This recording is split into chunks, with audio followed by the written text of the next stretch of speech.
दोस्तों, स्वागत है आपका आपके चैनल में जिसका नाम है कॉन्सेप्ट फ़िल्टर।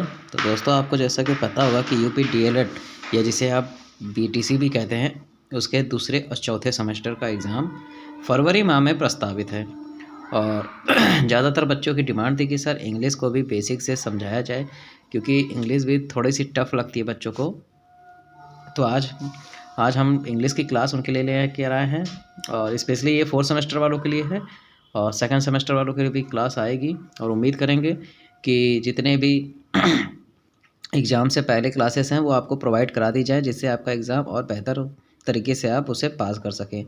बस आपसे एक ही रिक्वेस्ट है, अगर वीडियो अच्छी लगे तो लाइक कर दीजिएगा, और अपनी तैयारी को और अच्छी से करना चाहते हैं तो चैनल को सब्सक्राइब करके जुड़ जाइएगा हमसे। यहाँ पे आपको डेली यूपी डीएलएड और पीटीसी की जो 2nd और 4th सेमेस्टर के एग्ज़ाम से रिलेटेड वीडियो हैं यहाँ पे करवाई जा रही है, और एकदम बेसिक से करवाई जा रही है। इससे पहले मैंने साइंस की वीडियो डाल दी है, जिसने बच्चे ने नहीं देखी होगी वो जाके वहाँ पे चेकआउट कर सकता है।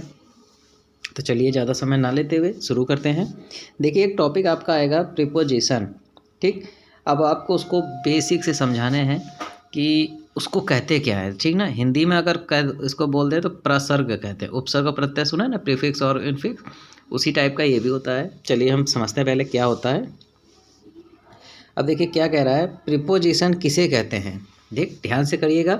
अगर आप चाहे तो नोट्स भी बना सकते हैं इसके, और अगर आपको नोट्स नहीं बनाना तो आप पीडीएफ चाहिए तो आप मुझे कांटेक्ट कर सकते हैं। कमेंट में आप बोल दीजिएगा पीडीएफ लिख के, मैं आपसे कांटेक्ट खुद कर लूँगा, ठीक।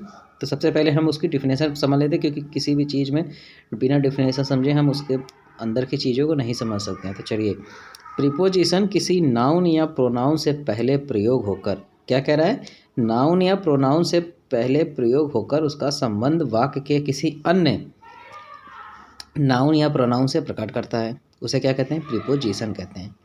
मतलब कोई नाउन और प्रोनाउन है, उसको जोड़कर दूसरे नाउन और प्रोनाउन से जोड़ देता है, जोड़ने का काम करता है, वो क्या काम करता है, प्रीपोजिशन कहते हैं। इसका मतलब क्या है, प्रीपोजिशन घर जुड़ाऊ हो गया।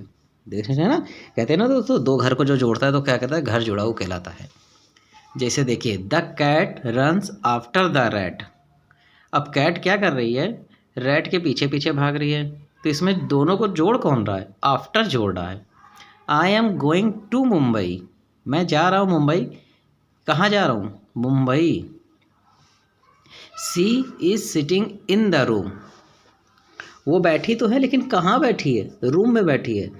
तो वो बैठी है तो इसका संबंध रूम में क्या है, इन है, और उसमें टू है।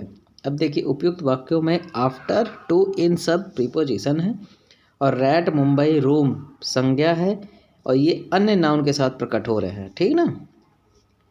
चलिए नेक्स्ट नोट्स देख लेते हैं। कुछ इंपॉर्टेंट नोट्स हैं जो बहुत इंपॉर्टेंट है, आपको बहुत बेसिक से जितना हो सकता था एकदम बेसिक से लेकर आया हूँ दोस्तों।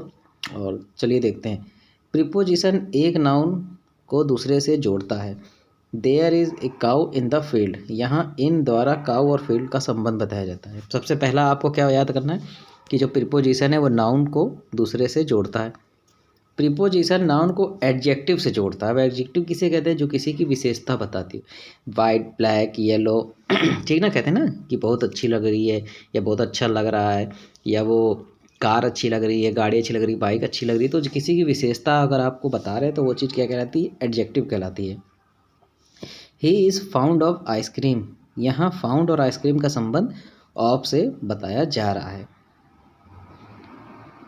नेक्स्ट है, प्रीपोजिशन नाउन को वर्ब से जोड़ता है। जैसे the cat run, the cat jump off the chair. Verb मतलब क्रिया। अब क्रिया क्या होता है, क्रिया माने कोई काम करना। जहाँ कैट है वो चेयर के ऊपर क्या कर रही है, जंप कर रही है, मतलब कर रही है जंप। तो क्या कोई क्रिया हो रही है ना, जंप कूदने की क्रिया हो रही है। तो यहाँ पे क्या है, तो द कैट और जंप का ऑफ से बताया गया, ठीक। नेक्स्ट है, प्रीपोजिशन के दो या दो से अधिक ऑब्जेक्ट हो सकते। अब ऑब्जेक्ट किसे कहते हैं, सब्जेक्ट माने कर्ता, ऑब्जेक्ट माने बताइए सर, कमेंट करिएगा ऑब्जेक्ट किसे कहते हैं। कि देखिए आप लोग की इंग्लिश कितनी है, अगर बहुत ज़्यादा वीक होगी तो मुझे और बेसिक से पढ़ाना होगा, एकदम बच्चों वाली, ठीक ना। आप कमेंट करिएगा ऑब्जेक्ट किसे कहते हैं। प्रीपोजिशन प्रीपोजिशन के 2 या 2 से अधिक ऑब्जेक्ट हो सकते हैं, जैसे the road runs over hill and plain. Next है प्रीपोजिशन अधिकतर ऑब्जेक्ट से पहले और कभी कभी उसके बाद भी आता है, जैसे he is the watch that you ask for, what are you looking at. अब आप दो फिफ्थ का मैं आप बताइए कि प्रीपोजिशन कौन कौन से लगे पहले और दूसरे में, कमेंट करके मुझे बताइएगा कि आपको समझ में आ रहा कि नहीं। अब बात करते हैं टाइप ऑफ स्पीच की, जो कि आपके एग्जामिनेशन में आते हैं, ठीक ना। एकदम बेसिक से है, इसको अगर आप लिख के बस याद कर लो, आप एग्ज़ाम में सिर्फ ऑप्शन देखोगे, कहोगे अरे यार ये तो मुझे आता था, मेरे सर ने पढ़ाया था। पहला है सिंपल प्रीपोजिशन, साधारण। अब देखिए सिंपल प्रीपोजिशन में at, by, for, from, in, of, on, but, through, till, to, up, with, after, under, over, since, down, up to आदि होते हैं। अब इनके कुछ एग्जाम्पल को देख लेते हो, मतलब क्या है। अब आपको सिंपल प्रीपोजिशन मिल गया ना, एट इतना, ऐड से लेकर अप टू तक ये आपको याद कर लेने चाहिए, ठीक। या फिर आप एक नज़र मार लीजिए कि अगर ये आ रहे हैं तो आपसे पूछा जाता है कि इसमें से प्रीपोजिशन छांटिए, तो आप बस इन्हीं शब्दों को घेरिए, इन्हीं शब्दों को, आपका 1 से 2 नंबर पक्का हो जाएगा, गारंटी मैं देता हूँ। इससे सरल भाषा में और कोई नहीं पढ़ाएगा आपको, ठीक ना। अब एक एग्जांपल देख लेते हैं, चलिए। The book is on the table. अब इसमें हेरिए, फटाक से हेरिए, कहाँ पर है, ऑन है ना, ऑन ये है, ऑफ के बाद on. I came from Mumbai, from आया ना, तो फ्रॉम कहाँ है, फ्रॉम है ये, फॉर के बाद from. You are in the room, in कहाँ है भाई, फ्रॉम के बाद इन है। कम टू मी, टू कहाँ है भाई, टू ये है ना, till to. She is going to Delhi by the train, क्या हाँ टू आया इसमें, ठीक। तो आपको ये जो 5 ये जो सिंपल प्रीपोजिशन है ये इतने दे दिए गए हैं, और आप उसको रट लीजिएगा, किसी भी कॉपी में नोट डाउन कर लीजिएगा। ये एकदम बेसिक से है, जैसे कहते हैं ना तुक्का मारना, और वो तुक्का भी आपका सही होगा, कभी गलत नहीं होगा। फिर क्या है, डबल या कंपाउंड प्रीपोजिशन किसे कहते हैं, जो मिश्रित होते हैं। वे प्रीपोजिशन जो नाउन, एडजेक्टिव, एडवर्ब के आगे प्रीफिक्स जोड़ने पर बनते हैं, जैसे यूजली ए का एन, बी का बाई। तो अब इसके अंदर डबल कंपाउंड क्या हो जाते हैं, आपसे पूछ देगा, एक एग्जांपल दे देगा, पूछेगा कि कंपाउंड प्रीपोजिशन छांटिए। तो कंपाउंड प्रीपोजिशन कितने होते हैं, about, above, across, along, amid, amidst, amount, amongst, around, before, behind. इसको याद कर लीजिए, यही आपके डबल और कंपाउंड प्रीपोजिशन है। अगर आपको बस वाक्य देखने हैं, वाक्य के अंदर इन शब्दों को हेरना है, खटाक से आपका कंपाउंड प्रीपोजिशन निकल आएगा। फ्रेज प्रीपोजिशन, यह शब्दों के 2 समूह हैं जिनका सिंगल प्रीपोजिशन की तरह प्रयोग किया जाता है, जैसे according to, along with, because of, by means, by reason of, by virtual of, by way of, for the sake of, and ये जितने वर्ड्स हैं, ठीक, विथ, एयर, ड्यू टू आदि, क्या है, ये फ्रेज प्रीपोजिशन है। फ्रेज माने क्या होता है आपको पता है, ये होता है कहावत टाइप की होती है ना, मिश्रित, वो जो कहते हैं लोकोक्ति जिसे कहते हैं दोस्तों, उसमें यूज़ होते हैं ये, ठीक। In course of time he saw his mistake, ठीक ना। एग्जाम्पल है, he participate of on behalf of his country. ये एग्जाम्पल आप पढ़ लीजिएगा, बस इतने आपको शब्द याद करना है, आपको कुछ भी नहीं करना है दोस्तों, आपको बस इतने जितने मैंने लिख दिए हैं इसी को देखना है, इसी को रट लेना है कि फ्रेज में कौन सा आता है, कंपाउंड में कौन सा आता है, सिंपल में कौन सा आता है, और प्रीपोजिशन क्या है। आपको बस इतना याद करना है, तामझाम आपको कुछ नहीं करना है। देखिए अब जो एग्ज़ाम में आपके सबसे ज़्यादा पूछे जाते हैं, सबसे ज़्यादा पूछे जाते हैं, ऐट और इन।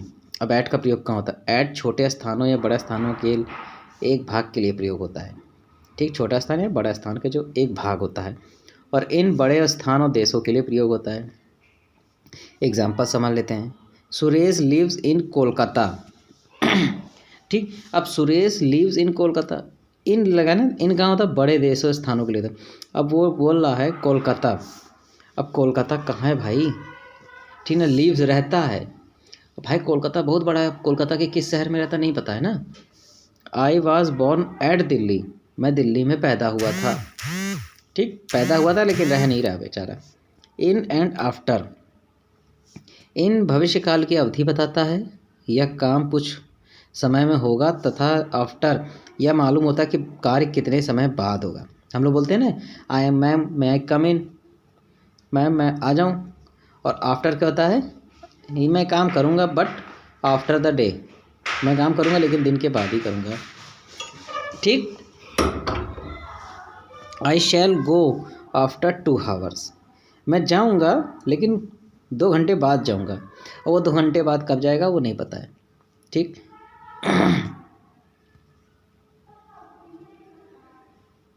Rohan will be coming in a couple of hours, on और अपॉन, ये बहुत इंपॉर्टेंट है, हर बार एग्ज़ाम में आता है। ऑन अपॉन, इसको पढ़ लीजिएगा। ठीक, चलिए इसका समझते हैं। अब और ऑन और अपॉन का प्रयोग स्थायी चीज़ों के लिए होता है, थिंग्स एट रेस्ट, जबकि अपॉन का प्रयोग गतिशील चीज़ों के लिए होता है। ठीक, अब देखिए इसका example, she sat on a chair, वो चेयर पे बैठा है मतलब हिल नहीं रहा है दोस्तों। ठीक ना, मतलब अगर कोई चीज़ बैठे, जैसे हम लोग कहते हैं sit on the chair, sit on the table, या कोई चीज़ रखी है जो हिल नहीं रही है, तो उसमें कहाँ लगे, ऑन लग जाता है। The cat spring upon the table, cat क्या है, टेबल के ऊपर से कूद गई, तो क्या हुआ, कूद गई ना, उस पर है नहीं, बैठी या चढ़ी फिर कूद गई, मतलब वहाँ से उसने मूवमेंट कर दिया। तो अब इतना याद रखो कि ऑन जो चीज़ स्थिर है उसके लिए, अपॉन जो चीज़ गतिशील है उसके लिए, बस इतना से याद रखना है आपको। बिहाइंड द आफ्टर, अब बिहाइंड और आफ्टर में क्या होता है, बिहाइंड स्थान की ओर संकेत करता है और आफ्टर समय की ओर स्थान करता है। जैसे the shop is behind the wall, ये जो शॉप है, दुकान है, वो दीवार के पीछे है।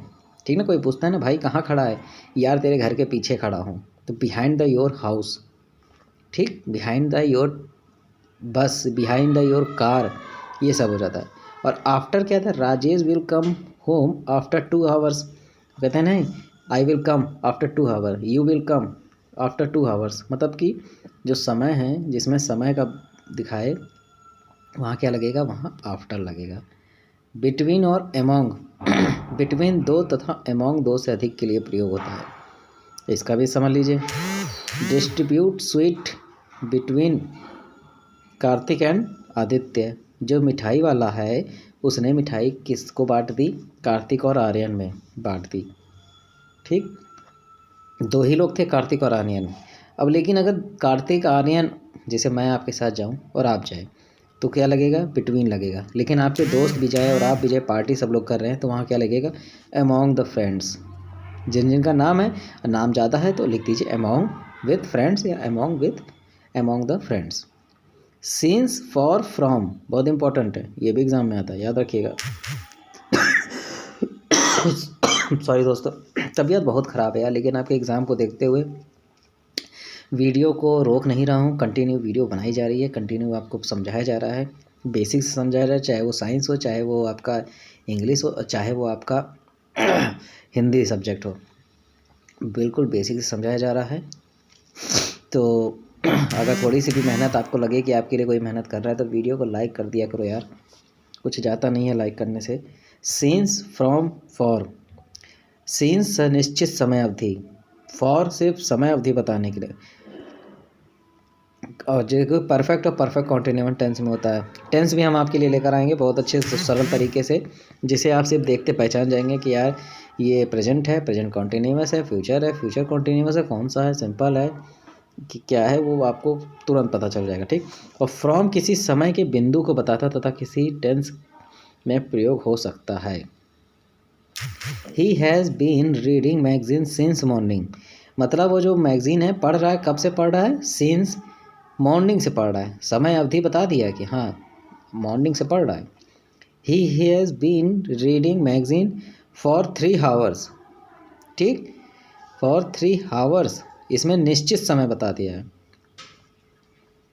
He will been his business from 5 June, अब ये जो बता रहा है एक समय को बता रहा है कि एग्जैक्ट इसने कब शुरू किया था, है ना। फ्रॉम कब लगता है? एग्जैक्ट जब समय कोई बताए, 5 घंटा 6 घंटा ये सब नहीं। 5 घंटा 6 घंटा मतलब क्या? 5 घंटा पहले, 5 घंटा बाद, कि 5 घंटा एग्जैक्ट। इसने बोल दिया 5 जून को एग्जैक्ट शुरू किया था। तो फ्रॉम कब आता है? जब एग्जैक्ट कोई समय बिंदु को बताता है। तो दोस्तों ये थे आपके प्रीपोजिशन। अगर आपको वीडियो अच्छी लगी होगी तो लाइक कर दीजिएगा, चैनल को सब्सक्राइब कर दीजिएगा, और हम इसके जल्दी ही ऑप्शन भी लेकर, क्वेश्चन आंसर भी लेकर आएंगे, जो कि बहुत ही अच्छे होंगे, बेसिक से होंगे, और आपके एग्ज़ाम में बहुत ही सहायता करेंगे। और बस कुछ नहीं, थोड़ा पढ़ लीजिएगा, क्योंकि एग्ज़ाम आपके सर पर है और समय बहुत कम है, क्योंकि इधर कुंभ का मेला भी चल रहा है, तो बच्चे आधे कुंभ घूम रहे होंगे, कोई कहीं गया होगा, ठंडी भी बहुत ज़्यादा है। तो अपनी पढ़ाई को बस बिस्तर में रजाई में बैठिए, मोबाइल खोलिए, मेरा चैनल खोलिए, आपको एक ही चैनल पे आपके सारे सब्जेक्ट से रिलेटेड वीडियोस मिल जाएंगी। आप उसको वॉच वॉच करके रीड कर सकते हैं, और अपनी पढ़ाई को रजाई में बैठे बैठे स्ट्रॉन्ग कर सकते हैं। ठीक ना दोस्तों, मिलते हैं अगले वीडियो में, तब तक के लिए जय हिंद, जय भारत।